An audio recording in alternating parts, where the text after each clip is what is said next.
प्रदेश की जन आशीर्वाद पर किसका विघ्न। तो नीमच के रावली कुड़ी में बीजेपी की जन आशीर्वाद यात्रा में पथराव हो गया और कुछ गाड़ियों को नुकसान पहुंचा। पुलिस ने इस मामले में एक्शन लेते हुए 6 लोगों को गिरफ्तार किया। इस मामले में सियासत भी तेज हो गई, जांच के आदेश दे दिए गए। मुख्यमंत्री शिवराज सिंह चौहान ने कहा कि जन आशीर्वाद यात्रा को जो समर्थन मिल रहा है उसको देखकर कांग्रेस बौखला गई।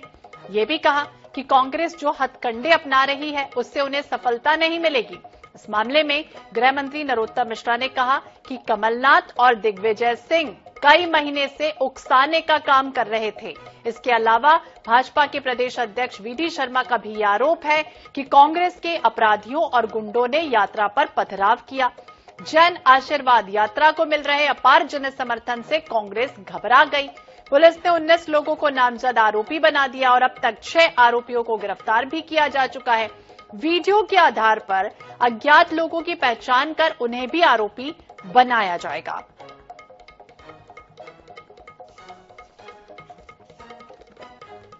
और इसी विषय पर हम बातचीत करेंगे। हमारे साथ मनासा के विधायक माधव मारू जी जुड़ गए हैं। बहुत बहुत स्वागत है माधव जी आपका INS 24/7 पर। और जिस तरह पर हम सियासत पर तो चर्चा करेंगे, जो भी कुछ हुआ नीमच में जन आशीर्वाद यात्रा के दौरान पथराव हुआ, गाड़ियों के कांच तोड़ दिए गए, सियासत तेज है। लेकिन सबसे पहले आपसे ये समझना चाहेंगे कि आखिरकार हुआ क्या था वहां पर।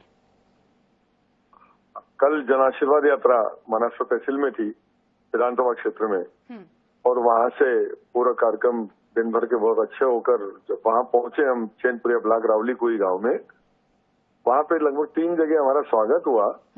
और जब लगभग 500 मीटर आगे बढ़े हम लोग तो वहां पर गाय से पूरा रास्ता ब्लॉक कर दिया गया था और अंधेरे से अचानक 101 लोग हथियार लेकर, लट्ठे उनके हाथ में थी, पत्थर थे उनके हाथ में, और उनने पथराव शुरू किया। उनमें से अधिकांश लोगों को हम व्यक्तिगत रूप से इसलिए जानते हैं कि हम लोग रोज आते जाते हैं, रोज दौरे करते हैं, रोज मिलते हैं लोगों से। तो वो कांग्रेसी लोग थे, आइडेंटिफाइड कांग्रेसी थे। वहां का सरपंच खेमराज, उसका लड़का दयाल और ये सब कट्टर कांग्रेसी लोग वहां उन्होंने घेराव करके और पथराव कर दिया।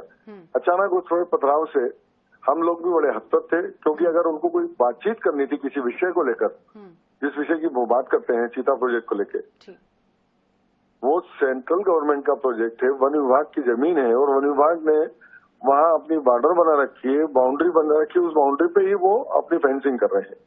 जी, लेकिन माधव जी ये आपसे समझना चाहेंगे, जिस तरह से आप भी जानते हैं कि नीमच वो इलाका जहां पर दूध का उत्पादन सबसे ज्यादा होता है। अब लेकिन ग्रामीणों का ये कहना है, उनकी ये समस्या है कि अगर चीता प्रोजेक्ट आ जाएगा, चूंकि आपने भी कहा चीता प्रोजेक्ट आ जाएगा तो उनके जो मवेशी हैं वहां चरने जाते हैं उनको परेशानियां हो जाएंगी। इस वजह से वो पथराव कर रहे थे, इस वजह से प्रदर्शन कर रहे थे, चक्का जाम कर रहे थे।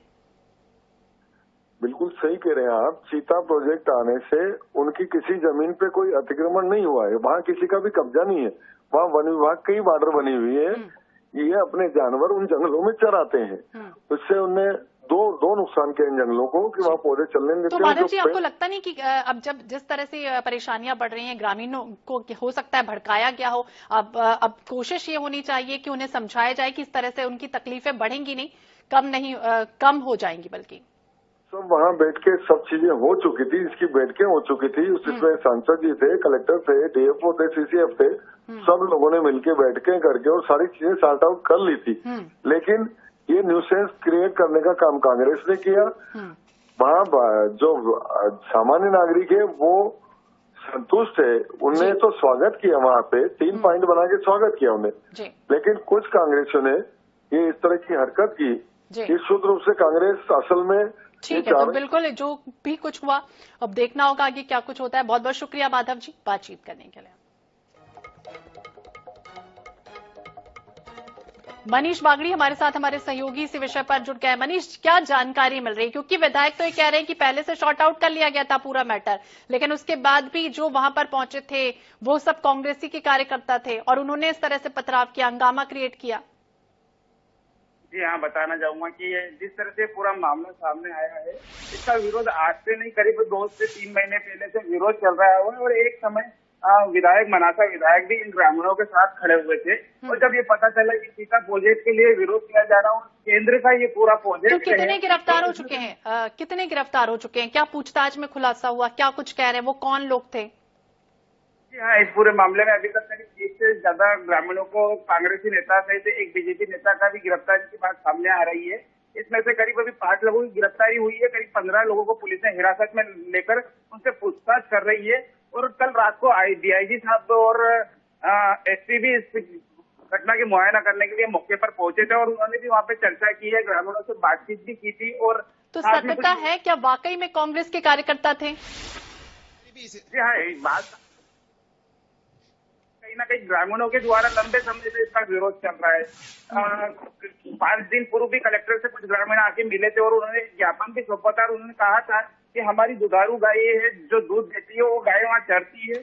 ये प्रोजेक्ट इससे कुछ दूरी पर बनाया जाए, इससे हमारे गाय और हमारे पेट पर बात आ जाएगी, हम भूखे मर जाएंगे। तो बिल्कुल मनीष, अब देखना होगा ग्रामीणों को। हालांकि विधायक तो कह रहे हैं कि हमने समझाया है, लेकिन उसके बाद भी इस तरह की सियासत हो रही है और ये जो आरोप लग रहे हैं कि वो कांग्रेस के कार्यकर्ता थे जो पथराव कर रहे थे। फिलहाल जांच का विषय। बहुत बहुत शुक्रिया तमाम जानकारी के लिए।